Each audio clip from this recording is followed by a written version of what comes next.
కానీ నిహారిక సిచ్యువేషన్ లో ఉంటే నేను కూడా కళ్యాణ్ బాబుకే ఫోన్ చేస్తా. ఇంట్లో మోస్ట్ ఎక్స్పీరియన్స్డ్ ఎవరు? గైస్, ఈ టాపిక్ మీద నిన్నే వీడియో చేయాలన్నమాట. కొద్దిగా లేట్ అయింది, కానీ అసలు ఎలా మాట్లాడతారా బాబు, నోటికి ఏ మాట వస్తా మాట. మీరు కామెడీ అనేటటువంటి పేరు మీద ఒక పర్సనల్ లైఫ్ తీసుకొచ్చి ఈ విధంగా పబ్లిక్లో పెట్టేస్తాను అనేటటువంటి ఫీలింగ్ తప్పకుండా కలిగింది. వీళ్ళకి సపోర్ట్ చేసే వాళ్ళు కూడా ఉన్నారనమాట.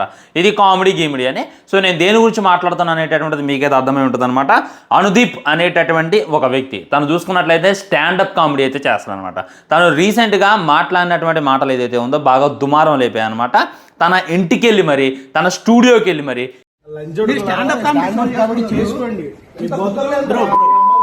ఈ విధంగా అభిమానులు అయితే తిట్టడం చూడొచ్చు. ఓకే, అభిమానులు చూసుకున్నట్లయితే అమ్మని తిట్టారు, వాని తిట్టారు, ఇదేంది బ్రో అని చెప్పి కూడా మీరు అనొచ్చు. అసలు ఇలా తిట్టడం రైటా తప్ప అనేటటువంటిది వీడియో చివరి దాకా చూస్తే మీకైతే పిచ్చ క్లారిటీ వస్తుంది అనమాట.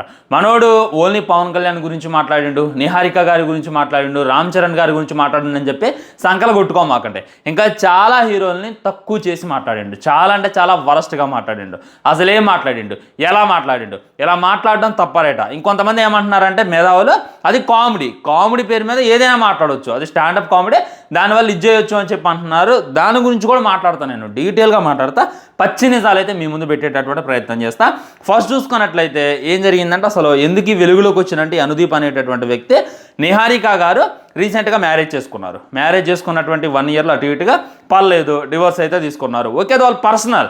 ఆ తర్వాత ఆమె సినిమా ప్రొడ్యూసింగ్ చేసుకుంటున్నారు, ఆమె లైఫ్ ఆయన లీడ్ చేస్తున్నారు, ఆయన అవతల ఉన్నటువంటి ఆయన లైఫ్ ఆయన లీడ్ చేసుకుంటున్నారు. వాళ్ళ పర్సనల్ లైఫ్లో చాలా అంటే చాలా బాగున్నారు. ఇప్పుడు ఎవడైనా సరే పెళ్ళి ఎందుకు చేసుకుంటాడు, జీవితాంతం కలిసి ఉండాలి, ఒక మంచి ఫ్యామిలీని బిల్డ్ చేయాలి, మంచిగా హ్యాపీగా ఉండాలి, 100 ఏళ్ళున్నా హ్యాపీగా ఉండాలి అనేటటువంటి ఉద్దేశంతోనే ఎవడైనా పెళ్లి చేసుకుంటాడు. పేరెంట్స్ కూడా అందుకే పెళ్లి చేస్తారు. అమ్మ కలకాలం ఇలాగే హ్యాపీగా ఉండండి అమ్మా అని చెప్పి ఎవడైనా కోరుకుంటాడు. అంతేగాని పెళ్లి చేసుకున్న తర్వాత మధ్యలో విడిపోతారు, ఒక 1 ఇయర్ తర్వాత వాళ్ళకి గొడవలు వస్తాయి అనేటటువంటి ఉద్దేశంతో ఎవడు కూడా పెళ్లి చేయడు.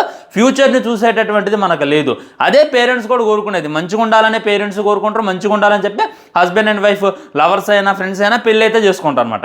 ఆ తర్వాత వాళ్ళు ఎలా ఉన్నారు అనేటటువంటిదే మ్యాటర్. ఇంకొంతమంది హ్యాపీగా ఉంటారు లైఫ్లో, ఇంకొంతమంది మధ్యలోనే, ఇంకొంతమంది 2 పిల్లగాలు పుట్టాక వాళ్ళ పెళ్ళిళ్ళు అయ్యాక డివోర్స్ తీసుకున్న వాళ్ళు కూడా ఉన్నారనమాట. అది చాలా అంటే చాలా పర్సనల్, దాని గురించి మనమైతే ఎక్కువ ఇది చేయకూడదు. కానీ నిహారిక గారికి తొందరగానే అర్థమైంది, ఈ విధంగా మ్యారేజ్ అనేటటువంటిది నాకు సెట్ కాదు, నాకు ఆయనకి పట్టలేదని చెప్పి ఇద్దరు ఇష్టపూర్వకంగానే వాళ్ళు డివోర్స్ అయితే తీసుకున్నారు. యాలిమోని కూడా తనేం డిమాండ్ చేయలేదన్నమాట, ఎందుకంటే ఇద్దరికి నచ్చలేదు, ఇద్దరు విడిపోదాం అని చెప్పి డిసైడ్ అయ్యారు. అలాంటప్పుడు ఇంకా యాలిమోని గీలిమోని అని చెప్పి అవతలని ఇబ్బంది పెట్టడం ఎందుకు అనేటటువంటి ఉద్దేశంతో నిహారిక గారు చాలా అంటే చాలా స్వచ్ఛందంగా తప్పుకున్నారు. కానీ రీసెంట్ కేసెస్లో ఏముంది, భర్త కూలి పని చేసినా కానీ నాకు నెలకి 20,000 ఇవ్వాలి, నాకు నెలకు 50,000 ఇవ్వాలి, తన ఆస్తిలో సగం ఇవ్వాలి అనేటటువంటి డిమాండ్స్ జరుగుతూనే ఉన్నాయి అనమాట. ఓకే, నేను నిహారిక గారిని రేపట్ల జరిగేటటువంటి సిచ్యువేషన్ చెప్తున్నా. బయట ఉన్నటువంటి లేడీస్ కన్నా బయట ఇంకొంతమంది పడక హస్బెండ్ చంపి ఆ డ్రమ్ములోనో ఆ బాత్రూంలోనో మొక్కలు చేసి ఎన్నో స్టోరీలు మనం వెంటనే ఉన్నాం. వీటన్నిటితో పోలిస్తే నిహారిక గారు చాలా అంటే చాలా గ్రేట్, చాలా స్వచ్ఛందంగా వాళ్ళ పేరెంట్స్ పర్మిషన్ తీసుకొని, తన హస్బెండ్ పర్మిషన్ తీసుకొని విడిపోయారు. ఇక అక్కడతో అయిపోయింది, ఎవరి లైఫ్ వాళ్ళైతే చూసుకున్నారు. కానీ కామెడీ పేరు మీద వాళ్ళ లైఫ్ని, వాళ్ళ యొక్క పర్సనల్ జీవితాన్ని బజార్ మీద పెట్టడం ఎంతవరకు కరెక్ట్ మీరే చెప్పండి, ఒకసారి వినండి. మై జోక్ ఇస్, నేను కానీ నిహారిక సిచ్యువేషన్ లో ఉంటే నేను కూడా కళ్యాణ్ బాబుకే ఫోన్ చేస్తా. ఏంటంటే నిహారిక గారు అంట పవన్ కళ్యాణ్ గారికి ఫోన్ చేస్తున్నారంట. ఏంటి, నా కూతురు ఏంటి నాకు అభిమానులాగా ఎన్నిసార్లు ఫోన్ చేస్తున్నాయి అంటే దాని వెనుకున్నటువంటి రీజన్ ఏంటి, తనకంటే డివోర్స్ పేపర్ ఇచ్చారంట, లెఫ్ట్ సైడ్ సంతకం పెట్టాలా రైట్ సైడ్ సంతకం పెట్టాలా అనేటటువంటిది తనకి తెలియదంట. సో ఆల్రెడీ పవన్ కళ్యాణ్ గారు 2 సార్లు విడాకులు తీసుకున్నారు కదా, ఆయనకి ఎక్స్పీరియన్స్ ఉంటుంది అనేటటువంటి ఉద్దేశంతో ఆయనకు ఫోన్ చేసిందంట.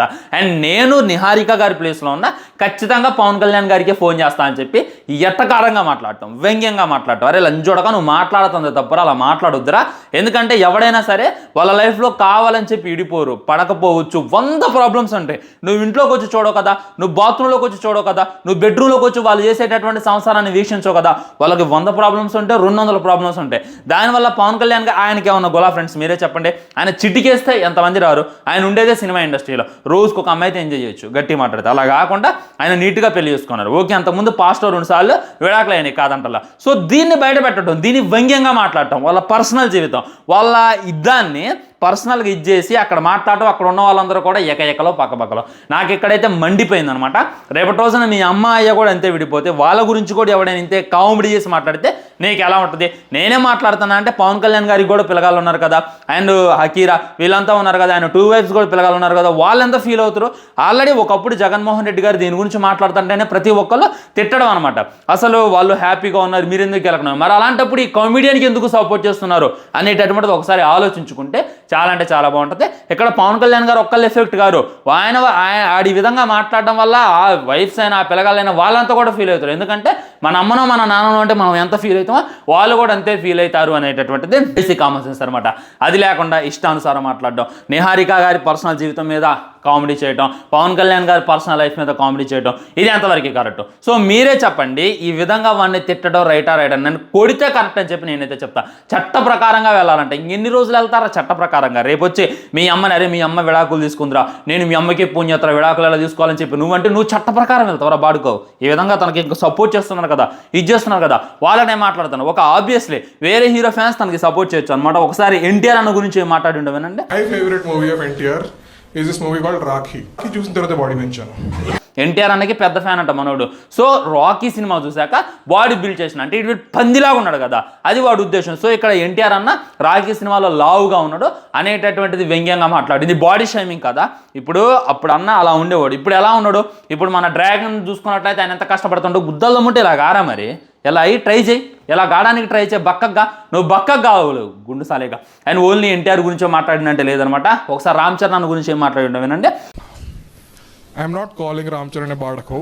రామ్ చరణ్ అని బాడక ఉంటుంది డైరెక్ట్గా. నిన్ను ఏమన్నాడు రామ్ చరణ్? నిన్ను ఎప్పుడైనా తిట్టిండా కొట్టిండా?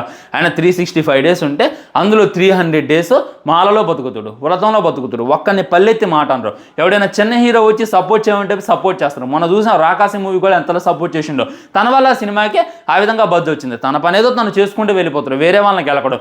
ఆ స్థాయిలో ఉంటే ఒక్కొక్కడు ఎంత బలుపు చూపిస్తారు అనేటటువంటిది మనకు తెలుసు.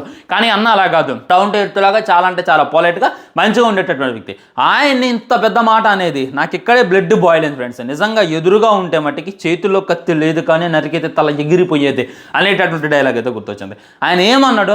ఆయన నెట్వర్క్ గురించి మాట్లాడుతున్నారు. ఆయన కారు వాల్యూ ఉంటుంది నీ బతుకు గట్టి మాట్లాడితే.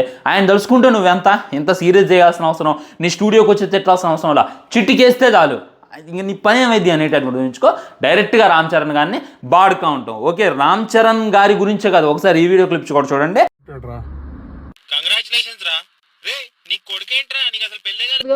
నా కొడుకు పుట్టినరా. సో కింద చూడండి మెగా అని చెప్పి ఏదో క్యాప్షన్ ఇచ్చింది అనమాట. ఈ విధంగా పుట్టినటువంటి పిల్లగాళ్ళ మీద కూడా జోకులేస్తాడు వీడు.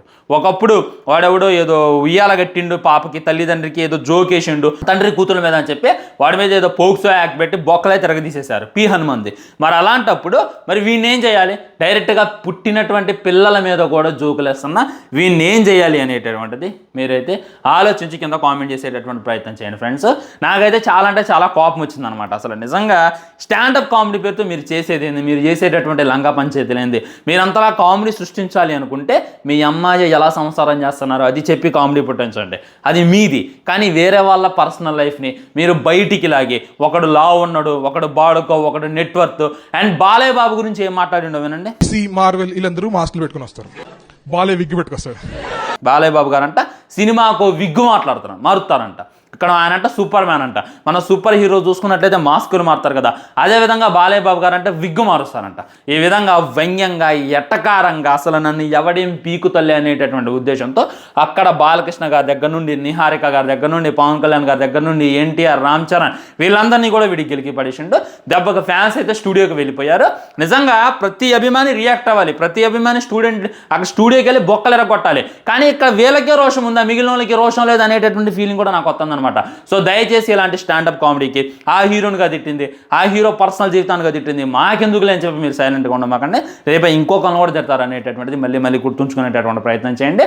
బాలకృష్ణ గారు విగ్గు పెట్టుకుంటాడు, మేసం పెట్టుకుంటాడు, అది ఆయన పర్సనల్, నీకెందుకు రా, సినిమాల కోసం పెట్టుకుంటాడు. ఆయన చెప్పిన కదా నేను విగ్గే పెట్టుకున్నాము, నువ్వు గడ్డం ఎవరిది విగ్గి పెట్టుకున్నావు అని చెప్పి బాలకృష్ణ గారే చాలాసార్లు చెప్పారు. సో ఇదనమాట, దీని మీద క్లారిటీ ఇవ్వాల్సిందే. వదలొద్దు, కేసుతో వదిలేయొద్దు అనమాట. ఇంకొకసారి స్టాండప్ కామెడీ పేరుతో హీరోల గురించి, లేడీస్ గురించి, మన ఇంట్లో ఉన్నటువంటి ఆడపిల్లల గురించి వ్యంగ్యంగా మాట్లాడాలి అని అంటే కింద నుండి వణుకు రావాల కొడుకులకు అని చెప్పి నేనైతే చెప్తున్నా ఫ్రెండ్స్. సో దీని మీద మీ కామెంట్ కూడా తెలియజేయండి, వీడియో లైక్ చేయండి, షేర్ చేయండి, ఛానల్ సబ్స్క్రైబ్ చేయండి. తర్వాత మూవీ అప్డేట్స్తో మళ్ళీ కలుద్దాం. బాయ్ బాయ్, నమస్కారం.